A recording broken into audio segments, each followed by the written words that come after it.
जी अच्छा जी। शाहिद नवाब साहब। जी जी। अच्छा, मैं एक मलिक साहब इस सवाल का जवाब चाहता हूँ कि 45 कैंडिडेट से मैं अपना मैं आपको कश्मीर मैं से। आपको आपके सवाल का जवाब दूंगा, फिर आप भी मेरे से एक सवाल का जवाब देंगे।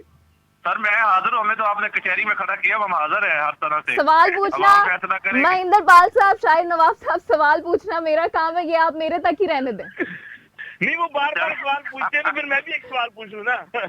चलिए अच्छा, पूछिए क्या। जी जी बताइए। 45 कैंडिडेट में जी इनके तकरीबन 35 के करीब जो कैंडिडेट थे वो पाकिस्तान से बिलोंग करते थे, लोकल कश्मीरी नहीं थे, महाजर थे वो। हम्म ठीक है जी। हम्म उसके बाद अगर ओवरऑल आप कश्मीर में से वोटर की तादाद निकालें तो अल्हम्दुलिल्लाह नून लीग इससे कई ज्यादा वोटर की तादाद में कश्मीरियों के मोहब्बत के जो इजाफा हमारे हुए ना वोटों की सूरत में, वो इनसे कई ज्यादा है। यहाँ गवर्नमेंट मौजूद है।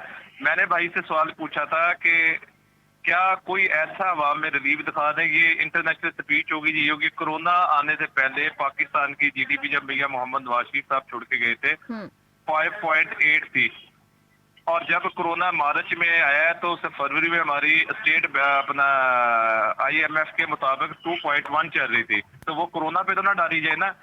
नंबर दो, आज हमारी सर जीडीपी सर क्या सर मेरी है, बात तो और सुन लेना। आगे मैं हम अपने पे ये अपने फ्लैट, सर मेरी बात तो जीडीपी सुन क्या लेना। किया है। सर मलिक साहब बोलने का तो मौका दे देना, मैं देखे आप इंटरव्यू नहीं किया आपको, मेरी बात सुन ले।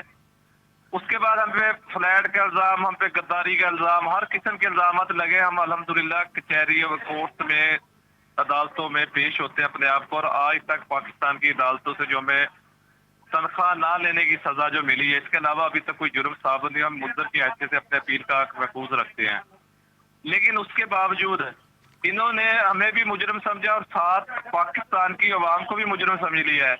हम्म हमें अदालतों में पेश करते हैं और ये खुद जो जुल्म और सतन की और जो इनकी टीमें बैठी है कि ईमानदार क़यादत कहती है कि बोंजाली चीनी सो में ले आए, जिसमें चाहते हैं एफआईए से केस करवा देते हैं। नजीर चौहान साहब ने एक बयान दिया, उसकी बजाय तस्दीक करने के उस गरीब को इन्होंने अरेस्ट करवा दिया।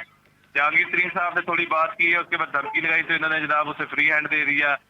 तो ये चीजें जो होती है ये अवाम देख रही है, अवाम फैसले करे। अगर हम गद्दार हैं या हमारे फ्लैट है तो अवाम हमें कभी वोट ना दे।